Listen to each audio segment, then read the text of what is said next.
Determine the open intervals on which the function is increasing, decreasing, or constant. For this first graph, we have a parabola that opens upward. The values of x are all included. There is a direction change at the point 5, -25. For these open intervals, we're only going to consider the values of x. For increasing sections of a graph, we're looking where the graph is positively sloped.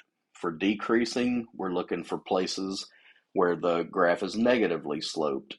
If there is a flat section, we're going to call that the constant interval.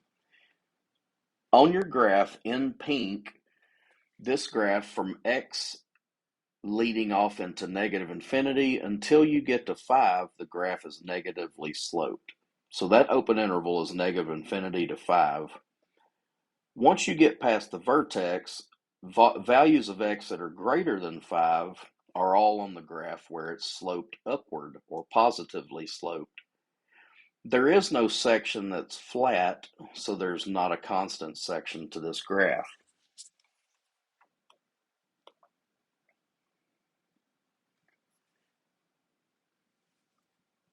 On this graph, the graph is only flat at one point, so that's not an interval that we can record. This graph covers all values of x, negative, 0, and positive. For all those values of x, the interval from negative infinity to infinity is decreasing. There's no place where the graph is sloped upward or positively sloped, and there's no interval of flat.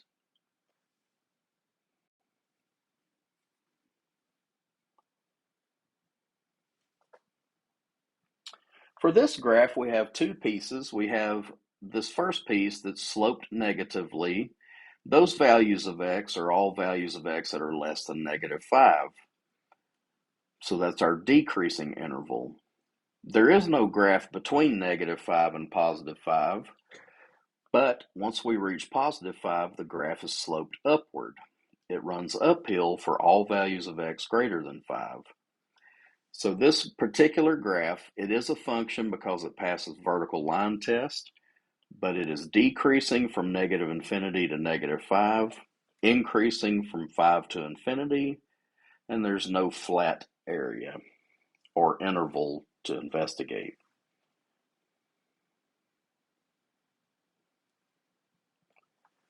For this graph, which is the graph of a cubic function, there's two separate intervals of increasing and only one interval of decreasing. In the middle, this decreasing section runs from x equals 0 to x equals 4. I have those highlighted.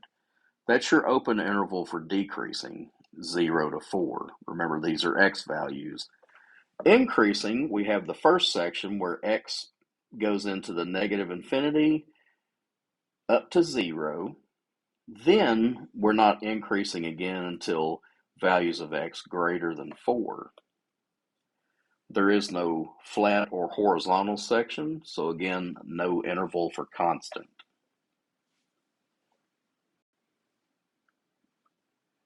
This graph, we finally have a constant interval. Our graph is decreasing for values of x from negative infinity until we get to -2. The graph is flat or has a 0 slope, a constant slope, between the x values of -2 and 2. Now this is not a point or an ordered pair. These are intervals of x values. So what this -2 to 2 just means that from x equals -2 to x equals +2, and we're going to keep them open so we don't use a bracket. But that little strip is constant. After 2, for values of x greater than 2, the graph is positively sloped or increasing.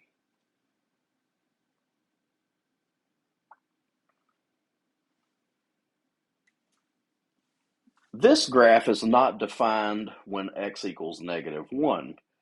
The graph increases until we get to x equals -2, then it decreases. There's a break in the graph where it's not defined From up here, we still decrease until we get to 0, that value of x, and then we increase again. Since there's no intervals of flat graph, we don't have any constant intervals to report, we do have some increasing. Those are for values of x that are less than -2 or values of x that are greater than 0. And so this is how we report broken intervals. The left green strip are values of x from -infinity to -2. Then we have another interval that we join in from 0 to +infinity. That's this green section. Decreasing occurs from -2 up to -1. Then we're broke. The graph is broken at -1 and it decreases until we get to 0. We have to bypass this number because the function is not defined at that particular value. So we decrease from -2 up to -1 and then from -1 to 0.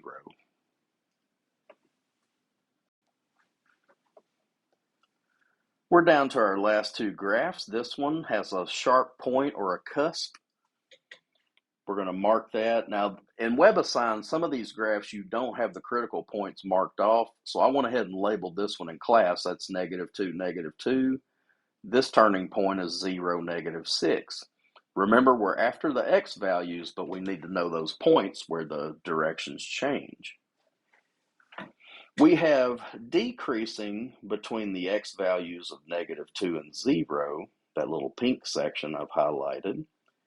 This one also increases in two separate intervals, values of x less than -2, values of x greater than 0. There are no flat sections, so no constant interval.